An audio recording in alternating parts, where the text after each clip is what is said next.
Hey guys, welcome back to another video. So in this clip, we're just going to be going over how you can crop your image. Now, this is something that I always do before I go into all these adjustments. Now, I know we kind of went into some of these, but I'm just going to be positioning this video first in the tutorial list. So what we're going to be doing is going over this tool right here.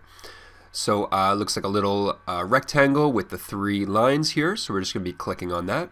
And you'll notice that it will show up on your image.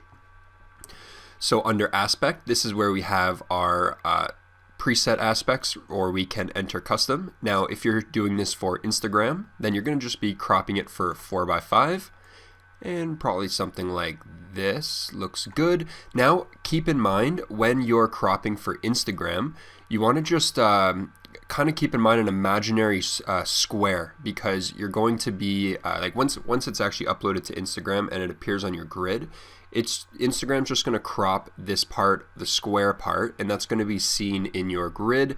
So just keep that in mind when cropping for Instagram. Now we also have our lock button. If you click that and unlock it, it'll allow you to free transform. Now for the sake of this, we're just going to keep that locked again, so we can also just come back down and hit our aspect ratio.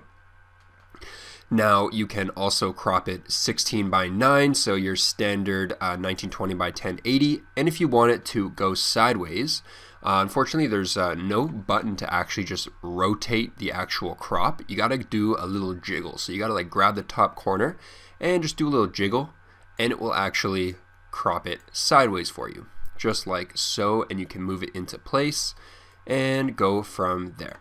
A little bit of a weird workaround, but yeah, you got to do this little jiggle in order to get it to go from horizontal to landscape. Took me a little bit to figure that one out.